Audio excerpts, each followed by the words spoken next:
Hello friends, स्वागत करता हूं आपका अपने YouTube चैनल संघर्ष क्लास में। जी हाँ दोस्तों, अभी तक मेरे चैनल को सब्सक्राइब नहीं किया तो जल्दी से सब्सक्राइब कर लीजिए, साथ में बेल आइकन बटन जो दबा दीजिए जिससे कि मेरी सभी वीडियो आप तक पहुंचती रहे। चलिए आज की क्लास की शुरुआत करते हैं। बात करते हैं पहले प्रश्न की। तो हमारा पहला प्रश्न है, चिंतामणि के रचयिता है। अगर ऑप्शन की बात करें, option A Jainendra Kumar, option B Jaishankar Prasad, option C Ramchandra Shukla, option D Keshav Das. देखिए बात करें चिंतामणि की, तो चिंतामणि के रचयिता कौन है? तो रामचंद्र शुक्ल है। तो ऑप्शन सी हमारे यहाँ पर क्या हो जाएगा? Right answer. अगर रामचंद्र शुक्ल के और अगर रचना की अगर हम बात करें तो इनकी जो और रचना पूछी जाती है कौन कौन सी? एक है रसमीमांसा और उसके साथ जयश्री ग्रंथावली और 11 वर्ष का समय। ये तीन को और याद रखना है। कौन कौन सी? रसमीमांसा, जयश्री ग्रंथावली, 11 वर्ष का समय चिंतामणि के साथ आप और याद रख लीजिए। चलिए आगे चलते हैं, बात करते हैं अगले प्रश्न की। तुम्हारा अगला प्रश्न है, रंगभूमि के रचनाकार है। अगर ऑप्शन की बात करें, option A Mahadevi Verma, option B Nirala, option C Premchand, option D Jaishankar Prasad. देखिए बात करें रंगभूमि के रचनाकार कौन कौन से हैं? तो हमारे प्रेमचंद है। अगर इनकी और रचना की हम बात करें तो हमारा कौन सी हो जाएगी? एक गबन हो जाएगा, बहुत बार पूछा गया है। गबन, गोदान, कर्मभूमि, सेवा सदन और निर्मला। इनको भी आप रखिए, फिर से याद रख लीजिए। प्रेमचंद की कौन कौन सी? गबन, गोदान, कर्मभूमि, सेवा सदन और निर्मला याद रख लीजिए। चलिए आगे चलते हैं। हमारा अगला प्रश्न है, निम्नलिखित में से पश्चिमी हिंदी की बोली नहीं है। अगर ऑप्शन की बात करें, option A Brajbhasha, option B Kannauji, option C Haryanvi, option D Maithili. देखिए बात करें पश्चिमी हिंदी की, तो पश्चिमी हिंदी में कितनी बोलियां हैं? 6 बोलियां। कौन कौन सी? एक याद रखिए ब्रजभाषा, दूसरी कन्नौजी, तीसरी हरियाणवी। इसी के साथ आप 3 और याद रख लिए। कौन कौन सी? एक खड़ी बोली, ठीक है, एक खड़ी बोली, और इसी के साथ बुंदेली, और एक और याद रखिए दक्कनी। क्या रखे? दक्कनी। तो ये 6 हमारी कहाँ है? पश्चिमी हिंदी की उपबोली है। ठीक है, तो यहाँ पर अगर हम बात करें निम्नलिखित में से पश्चिमी हिंदी की बोली नहीं है तो कौन नहीं है? मैथिली नहीं है। ठीक है, तो ऑप्शन डी हमारा यहाँ पर क्या हो जाएगा? Right answer. अगर मैथिली बात करें तो मैथिली किसकी बोली है? तो बिहारी हिंदी की बोली है। ठीक है, किसकी? बिहारी हिंदी की। तो अगर हम बात करें बिहारी हिंदी की और 2 बोलियां कौन कौन सी हैं? तो और 2 बोलियां कौन कौन सी? एक मगही और एक भोजपुरी। यानी बिहारी हिंदी में कुल कितनी बोलियां हैं? 3। कौन कौन से? मैथिली, भोजपुरी और मगही। चलिए अगले प्रश्न चलते हैं। हमारा अगला प्रश्न है, पंजाबी भाषा का संबंध किससे है? अगर ऑप्शन की बात करें, ऑप्शन ए खस अपभ्रंश, option B Paishachi Apabhramsha, option C Ardhamagadhi, option D इनमें से कोई नहीं। देखिए अगर हम बात करें पंजाबी भाषा का संबंध किससे है? तो पैशाची अपभ्रंश से। तो ऑप्शन भी हमारा यहाँ पर क्या हो जाएगा? Right answer. चलिए अगले प्रश्न करते हैं। हमारा अगला प्रश्न है, विशेषण की विशेषता बताने वाले को क्या कहते हैं? अगर ऑप्शन की बात करें, ऑप्शन ए क्रिया, ऑप्शन बी विशेषण, ऑप्शन सी क्रिया विशेषण, ऑप्शन डी प्रविशेषण। तो विशेषण की जो विशेषता बताता है उसे क्या कहते हैं? प्रविशेषण कहते हैं। तो ऑप्शन डी हमारे यहाँ पर क्या हो जाएगा? Right answer. चलिए अगले प्रश्न करते हैं। हमारा अगला प्रश्न है, कमीज के लिए 1.5 मीटर कपड़ा चाहिए, वाक्य में किस कोटि का विशेषण प्रयुक्त है? अगर ऑप्शन की बात करें, ऑप्शन ए गुणवाचक, ऑप्शन बी संख्यावाचक, ऑप्शन सी परिमाणवाचक, ऑप्शन डी इनमें से कोई नहीं। देखिए अगर बात करें परिमाण की, तो परिमाणवाचक विशेषण क्या होता है?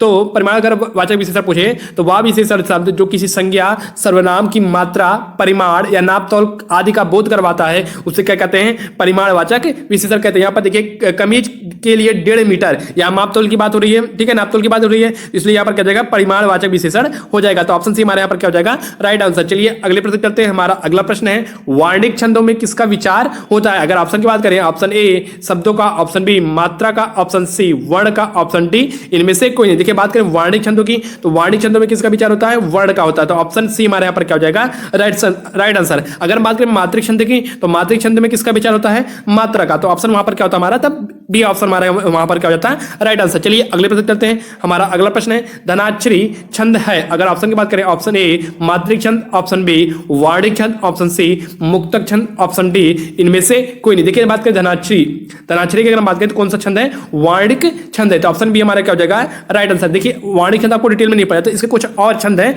उनको याद रख लीजिए। केवल पेपर में आपसे सीधा ये पूछेगा कि जैसे धनाक्षरी छंद है, ऐसे पूछेगा कि धनाक्षरी छंद किससे संबंधित है? तो वार्णिक छंद से संबंधित है। ठीक है, और अगर इनके और छंद की बात करें तो इनके और कौन कौन से छंद हैं? तो हमारे याद करें इंद्रवजा। कौन सा? एक इंद्रवजा है, और एक उपेंद्र वजा, और एक वसंत तिलका, और एक क्या याद रखिए, मालिनी, मजू मालिनी, ठीक है।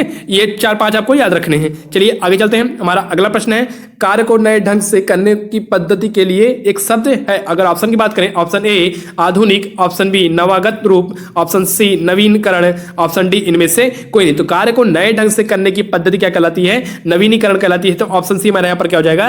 Right answer. चलिए अगले प्रश्न चलते हैं। हमारा अगला प्रश्न है, ऐसी जीविका जिसका कुछ ठीक ठिकाना ना हो, वाक्यांश के लिए एक शब्द है। अगर ऑप्शन की बात करें, ऑप्शन ए आकाशफल, ऑप्शन बी आकाश सलील, ऑप्शन डी आकाशवृत्ति, ऑप्शन डी इनमें से कोई नहीं। तो ऐसी जीविका जिसका कुछ ठीक ठिकाना ना हो, उसके लिए क्या प्रयोग होता है? आकाशवृत्ति होता है। ऑप्शन सी हमारा यहाँ पर क्या हो जाएगा? Right answer. चलिए अगले प्रश्न चलते हैं। हमारा अगला प्रश्न है, गुरुजी को मेरा नमस्कार वाक्य में कौन सा कारक है? अगर ऑप्शन की बात करें, ऑप्शन ए करण कारक, ऑप्शन बी अपादान कारक, ऑप्शन सी संप्रदान कारक, ऑप्शन डी कर्म कारक। देखिए अगर करण कारक की बात करें कारक चिन्ह की, क्या होता है? से होता है, लेकिन किसके द्वारा के अर्थ में? किसके द्वारा के अर्थ में। अपादान के कारक की बात, इसका भी से होता है, लेकिन क्या होता है? अलगाव के अर्थ में। क्या होता है? अलगाव के अर्थ में। अगर संप्रदान कारक के कारक चिन्ह की बात करें तो क्या होता है? के लिए होता है।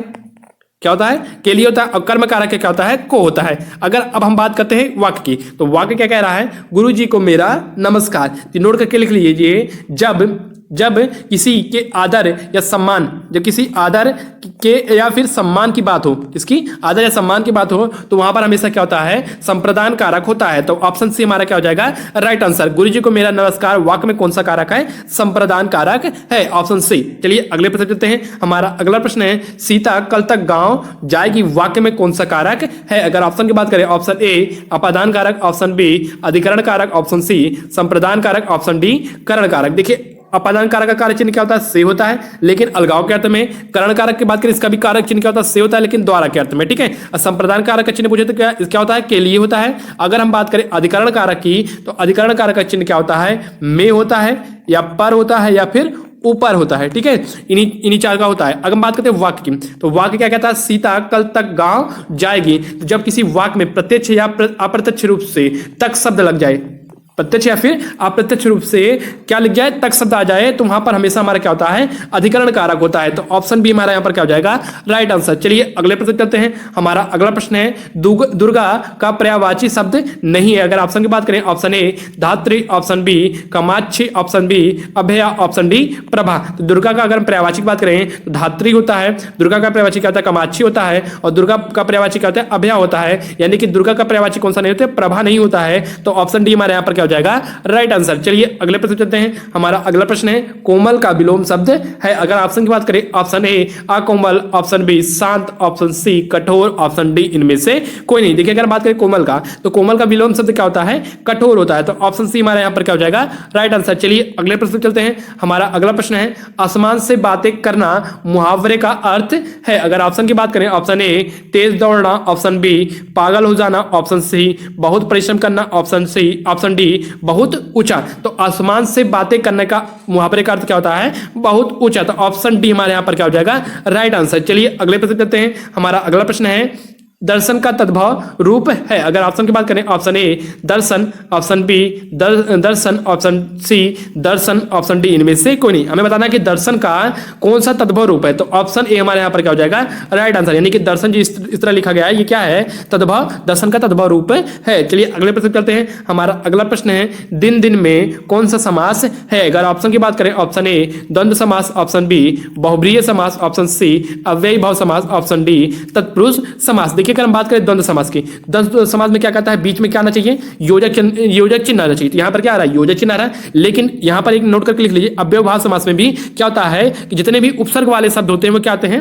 उपसर्ग वाले शब्द क्या होते हैं? अव्ययी भाव समास से होते हैं। और नोट करके लीजिए कि कभी कभी क्या बीच में क्या आता है? योजक चिन्ह आता है। लेकिन कब? जब दोनों शब्द क्या हो? समान हो, ठीक है। अगर दोनों शब्द असमान हो, जैसे दिन और रात होता है, तो यहाँ पर और योजक चिन्ह आता है, तो तब क्या होता है? द्वंद्व समास से राइट हो जाता है। लेकिन यहाँ पर क्या है? यहाँ पर हमारा क्या है? दिन दिन शब्द आया है। दिन और दिन दोनों शब्द क्या है? सेम ही है, ठीक है। तो दोनों शब्द क्या है? सेम है, और बीच में क्या है? योजक चिन्ह है। तो इसलिए यहाँ पर क्या हो जाएगा? हमारा अव्ययी भाव समास हो जाएगा। तो ऑप्शन सी हमारा यहाँ पर क्या होगा? Right answer. चलिए अगले प्रश्न करते हैं। हमारा अगला प्रश्न है, निम्नलिखित में से शुद्ध शब्द है। अगर ऑप्शन की बात करें, ऑप्शन ए कलेश, ऑप्शन बी कलेश, ऑप्शन सी कलेश, ऑप्शन डी कलेश। देखिए इसमें बताना कौन सा कलेश का शुद्ध रूप है। तो ऑप्शन बी हमारे यहाँ पर क्या हो जाएगा? Right answer. कलेश शब्द का शुद्ध रूप कौन सा है? Option B. चलिए अगले प्रश्न करते हैं। हमारा अगला प्रश्न है, निम्नलिखित में से शुद्ध शब्द है। अगर ऑप्शन की बात करें, करें ऑप्शन ए धोबिन, ऑप्शन बी धोबिन, ऑप्शन सी धोबिनी, ऑप्शन डी इनमें से कोई नहीं। देखिए धोबिन का शुद्ध रूप क्या होता है, हमारा ऑप्शन ए यहाँ पर क्या हो जाएगा राइट आंसर। चलिए अगले प्रश्न करते हैं। हमारा अगला प्रश्न है निम्नलिखित में से